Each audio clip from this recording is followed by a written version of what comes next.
Akkam jirtu kabajamoota fi jaalatamtoota hordoftoota biiftuu Oroo bakkuma jirtanitti nageenyi keenya kan kabajaatiif kan jaalalaa isin haa ga'u isiniin jenna. Itaan suuraan oduu sa'a kana qabannee dhiyaannee jirra. Hanga dhuma sagantaa kanaatti nu wajji turaan immoo affeerraa kenna. Kun biiftuu Oroodha keessani jajjabeeffadhaa. Laayik sheer godhuu hin dagatina. Kallattimaan gara mata duree oduu amma qabadhetti yeroo dabru oduun jalqaba. Oduun kun oduu ammeedha. Oduu gammachiisaadha. Breaking news. Qabxiin seensa dhaabbilee barnoota ol'aanoo firiin qormaata kutaa 12 bara barnoota 2017 fooyya'u ministeerri barnoota beeksisee jira. Warra carraan keessa isin oolche baga gammaddan isiniin jennee jirra. Dabalata odeeffannoo kana qabna. Oduun itti aanu qophiin kabaja ayyaana irreechaa haala adda ta'een gaggeeffamaa jira. Bara kana xiyyeeffannaan addaa waan kennameef fakkaata. Bulchiinsi magaalaa Finfinnee bakka irreechi itti gaggeeffamu paarkii hora Finfinnee qaamota garaagaraa wajjin qulqulleessee jira. Dabalata odeeffannoo kana qabna.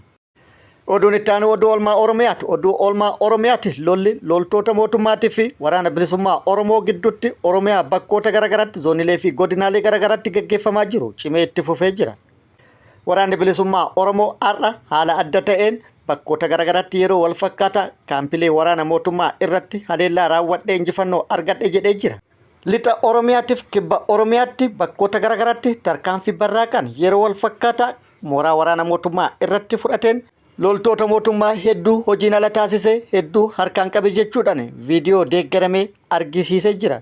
Mootummaan gama isaatti karaa raayyaa miidiyaa mootummaatiin injifannoo argadhe jedhee jira. Guutuu odeeffannoo guyyaa har'aa qabannee jirra. Oduu biyya alallee qabannee jirra. Oduu kanneenii fi kan biroo wajjin guutuu oduu wajjin isin wajjin ka turu ani Bariisoo Ganamooti. Guutuun oduu akka itti aanu kanatti wal duraa duuban isiniif dhiyaatu. Oduun kun oduu cabsaadha. Breaking news yookaan oduu ammee qabxiin seensa dhaabbilee barnoota ol'aanoo firii qormaata bara barnoota 2017 fooyya'u ministeerri barnoota beeksisee jira. Ministeerri barnoota qabxii seensa dhaabbilee barnoota ol'aanoo 300 irraa gara 297tti fooyyessuu ifoomsee jira. Imaammanni barnoota fi leenjii barattoonni gara sadarkaa barnoota itti aanutti darbuuf qabxii parsantii 50 fi isaa ol fiduu akka qaban kan kaa'u ta'uu ministeerri ibsee. Haaluma kanaan barattoonni bara barnoota 2017tti qormaata biyyoolessaa kutaa 12ffaa qabxii jiddugaleessaan parsantii 49.5 hanga 49.99 fidan gara parsantii 50tti akka siiqsifamu murtaa'uu eeree jira. Kanuma hordofuun barattoonni qabxii parsantii 49.5 fi sanaa ol fidan yookaan galmeessan qabxii dabariinsa gadi aanaa parsantii 50 guutuun isaanii beekame dhaabbilee barnoota ol'aanoo seenanii barachuu akka danda'an mirkaneessee jira.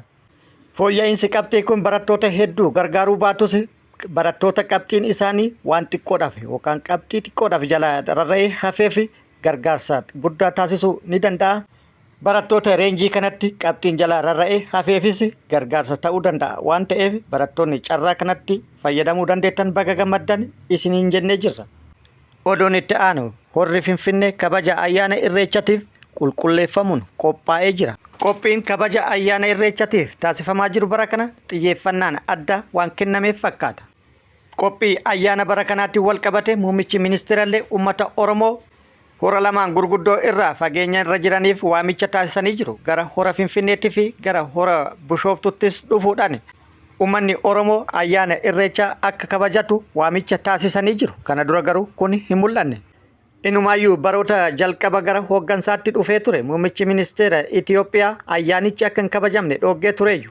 Yeroo sanitti uummata Oromoo akka mufachiisee kan ture yoo ta'u bara kana immoo haala adda ta'een akka dhufan gara magaalaa guddittii Oromiyaatti dhufuudhaan ayyaanicha akka kabajatan waamicha taasisee jira. Har'a guyyaan onkololeessa 1 ayyaanni irreechaa hora Finfinnee onkololeessa 4 kabajama. Ayyaanni irreechaa hora Arsadee immoo onkololeessa 5 guyyoota muraasa qofatu hafe. Simannaa ayyaanichaatiif hanga ammaatti hojiin baay'een hojjetamee jira. Bulchiinsi magaalaa Finfinnee bakki irreeffannaan itti gaggeeffamu paarkiin irreecha hora Finfinnee qulqulleeffamuun qophii ta'uun ibsee jira.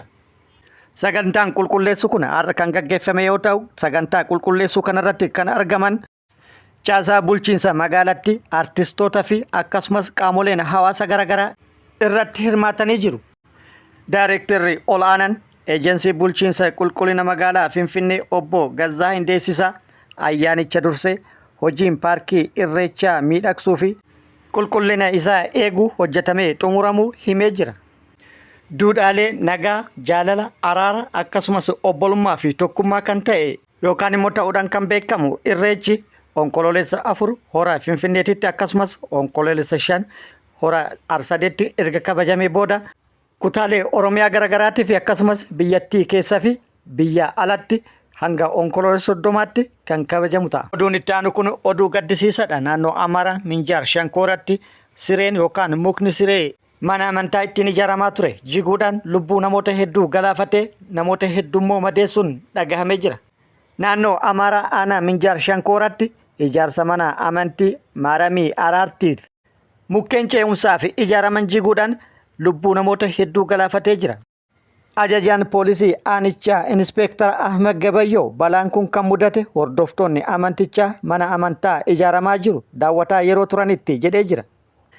Yeroodhaaf namoonni lubbuun dabre lakkoofsi isaanii kan addan bahin yoo ta'u namoonni 200 ol ta'an miidhaan irra gahuun himamee jira. Namoonni miidhaan irra gahes hospitaala Araartitti geeffamuudhaan yaalamaa kan jiran akka ta'es Inspektar Ahmed himee jira. Oduun itti aanu oduu oolmaa Oromiyaati. Oduu oolmaa Oromiyaati. Lolli Oromiyaa godinaalee Oromiyaa garaagaraa keessatti loltoota mootummaa Bilxiginnaatii fi waraana bilisummaa Oromoo gidduutti deemaa jiru akkuma itti fufetti jira. Har'a Oromiyaa bakkoota garaagaraatti lolli cimaa loltoota mootummaa Bilxiginnaatii fi waraana bilisummaa Oromoo gidduutti deemaa jiraachuu odeeffannoon nu gahee jira. Waraanni bilisummaa Oromoo har'a barraaqan bakkoota garaagaraatti yeroo wal fakkaataatti tarkaanfii wal fakkaataa loltoota mootummaa irratti fudhatu miidhaa guddaa dhaqqabsiisuu beeksisee jira.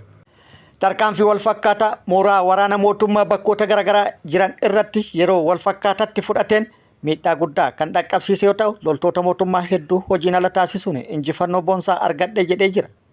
Haaluma kanaan waraanni bilisummaa Oromoo zoonii lixa Oromiyaa aanaa Jaardagaa Jaartetti bulchiinsa magaalaa Haroo Laguu jedhamutti mooraa waraana mootummaa irratti barraaqan haleellaa raawwateen miidhaa guddaa loltoota mootummaa irratti dhaqqabsiisee loltoota mootummaa hedduu addunyaa kanarraa godaansisee hedduu madoodhaan adabee loltoota mootummaa hedduus harkaan qabuudhaan akkasumas meeshaalee waraanaa hedduus xiqqaa hanga guddaatti irraa hiikkatuun injifannoo boonsaa argadhe jedhee jira.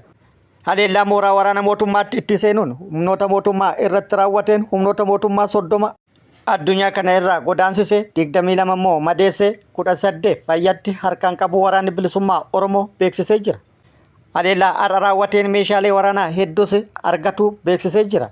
AKM 23 rasaasa kuma hedduu boombii hedduu fi meeshaalee waraanaa hedduus irraa hiikkatu waraanni bilisummaa Oromoo beeksisee jira. Haaluma wal fakkaatuun waraanni bilisummaa Oromoo zoonii kibba Oromiyaa godina Booranaatti haleellaa barraaqan humnoota mootummaa irratti raawwatee miidhaa guddaa dhaqqabsiisuu beeksisee jira. Har'a onkoloolessa 1 barraaqan godina Boorana Bahaa aanaa Areeroo ganda Dhidhilee jedhamutti ganamaan haleellaa humnoota mootummaa irratti raawwateen humnoota mootummaa hedduu hojiin ala taasisuun meeshaalee waraanaa hedduu irraa hiikkatuun injifannoo argadhe jedhee jira. Haleellaa har'a barraaqan humnoota mootummaa irratti raawwateen humnoota mootummaa hedduu addunyaa kanarraa godaansisee hedduu madoodhaan adabee kan booji'eessa akka jiru odeeffannoon nu ga'e ibsee jira. Meeshaalee waraanaa hedduus irraa hiikkatee jira. Bireena dabalatee AKM hedduu fi akkasumas meeshaalee garaagaraa irraa hiikkatu waraanni bilisummaa Oromoo beeksisee jiru.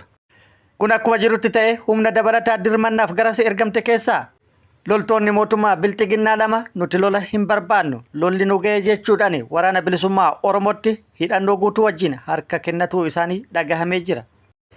Guutuu fi dabalata odeeffannoo kana akkuma nu ga'e kan isiniin geennu ta'a. Akkasumas waraanni bilisummaa Oromoo zoonii lixa Oromiyaa Wallagga lixaa aanaa mana Sibuutti har'a tarkaanfii wal fakkaataa humnoota mootummaa irratti raawwatu beeksisee jira. Lixa Wallaggaa aanaa mana Sibuu ganda waankii iddoo addaa gabaa facaasee jedhamutti waraana guyyaa tokko dura halkan magaalaa Mandii irraa lafoo kaatee kallattii jijjiirattee hattee hidhuudhaan waraana bilisummaa Oromoo irratti haleellaa raawwatuuf eegaa turte irratti har'a ganamaan bakka isaa riphanii hattee hidhanii waraana bilisummaa Oromoo eegaa turanitti dursee hattee irratti hidhuudhaan haleellaa irratti raawwateen hedduu isii hojiin ala taasise jedhee jira. Haleellaa raawwateen hedduu addunyaa kanarraa godaanse hedduu madeesse kan hafte immoo baqachiise hedduu isin itti riphxirraa bittinneessu odeeffannoon gamasirraa baate ibsitee jirti. Dabalata odeeffannoo kana akkuma nu ga'een kan isin hin geennu ta'a. Tibba kana waraanni bilisummaa Oromoo zoonii baha Oromiyaa Harargee bahaa bakkoota garaagaraatti tarkaanfii loltoota mootummaa irratti fudhataa turuu isiniin gennee turre. Odeeffannoo dabalataa qabna. Lolli tibbana baha Oromiyaa Harargee bahaa bakkoota garaagaraatti deemaa tureen waraanni bilisummaa Oromoo miidhaa guddaa dhaqqabsiisuu isiniin gennee turre. Haaluma kanaan haleellaa loltoota mootummaa irratti raawwatee ture waraanni bilisummaa Oromoo loltoota mootummaa 65 addunyaa kanarraa godaansisee 45 immoo madeessuun mirkanaa'ee jira. Walumaa galatti lolli har'a bakkoota garaagaraatti kan isinii gabaafne kanaan alattis hedduu gaggeeffamee jira. Lola gaggeeffamaa jiruunis miidhaan guddaan dhaqqabaa kan jiru ta'uun dhagahamee jira. Odeeffannoo gama mootummaatii jiru immoo mootummaanis raayyaan miidiyaa mootummaa lola har'a bakkoota garaagaraatti loltoota mootummaatii fi waraana bilisummaa Oromoo gidduutti Oromiyaa bakkoota garaagaraatti deemaa jiru irratti mootummaan injifannoo argatu labsaa jiru. Haaluma kana lolaarra barraaqan kibba Oromiyaa godina Boorana Bahaa aanaa Areerootti gaggeeffame irratti loltoonni mootummaa lola deemaa ture irratti injifannoo argatan jechuudhaan raayyaan miidiyaa mootummaa gabaasee jira. Gara biraatiin immoo mootummaan humna guddaa akkuma yeroo kaanii bakka tokkorraa gara bakkoota biraatti geejjibaa kan jiruu fi akkasumas bakkoota garaagaraa irraa immoo kaasaa kan jiru ta'uunis odeeffannoon maddeen garaagaraa irraa bahan agarsiisanii jiru yookaan ibsanii jiru. Gara biraatiin immoo mootummaan humna waraanaa naannoo Oromiyaa keessaa qabu gara guddaa kaasaa kan jiru akka ta'ee fi hedduun isaanii immoo waan gara naannoo biraatti kaase fakkeessuudhaan gara bosonaatti galchaa jiraachuu fi bosonatti galchee waraana bilisummaa Oromootti fakkeessee tooftaalee garaagaraa deeggarame haleellaa bifa riphee lolaatiin loltoota waraana bilisummaa Oromoo irratti haleellaa raawwachuu fi qophaa'aa kan jiranii fi of ijaaraa kan jiran ta'uun odeeffannoon maddeen garaagaraa irra ba'an. Akkasumas mooraa keessaa ba'an keessatti wantoota garaagaraa dhiisuudhaan wantoota miidhaa dhaqqabsiisan hawaasa irratti rakkoo dhaqqabsiisuu danda'an dhiisuudhaan humnoonni kunneen mooraa kan gadi dhiisaa turan akka ta'e hawaasni himuudhaan kanas komatanii jiru. Hawaasni akka odeeffannoon nu gahaa jirutti kan dhagahaa jirru loltoonni mootummaa mooraa keessaa bahan keessatti nyaata summaa'ee dhiisuu akkasumas wantoota yookaan meeshaa waraanaa dhohuu danda'u awwaaluun keessaa bahaa akka turan odeeffannoo maddeen garaagaraa irraa dhageenye kan jedhan yoo ta'u kana taasisuu fi kana hojjetu humnoota waraana mootummaatitti immoo gadduu isaanii himanii jiru. Gara biraatiin immoo jiraattotaa fi manguddoonni lola Oromiyaa keessatti deemaa jiru kana miidhaa guddaa dhaqqabsiisaa jira. Lubbuu namaa hedduu galaafataa jira. Qabeenya hedduu barbadeessaa jira. Lola kana mootummaan furmaata akka itti kaa'u waamicha taasisaa jiru. Haaluma kanaan walgahii mootummaa bilxiginnaa ture irratti manguddoon tokko yaada kenneen zayita nyaata nyaatuun seenaa ta'ee jira. Yeroon itti uummanni Oromoo qe'ee ofiitti salphate yeroo keessanitti, yeroo bulchiinsa keessaniiti. Yeroo bulchiinsa keessaniititti obboleessa ajjeesee jira. Oromoo qe'ee isaatti dhiigni isaa dhangala'ee jira. Yeroo keessanitti Oromoon boo'ee jira. Haati Oromoo boottee jirti. Abbaan Oromoo boo'ee jira. Maaliif kuni ta'a? Araara buusaa, nagaa buusaa, biyyaaf nagaa kennaa jechuudhaan waamicha mootummaa bilxiginnaatiif taasisee jira. Nulleen lolli misooma hin fidu, misooma hin qabu. Badii malee wanti waraanni misoomsu hin jiru. Waraanni lubbuu nama nyaata, qabeenya barbadeessa, biyya hiyyoomsa, nageenyi immoo balaa hin qabu. Nageenyi habuu jenna nulleen.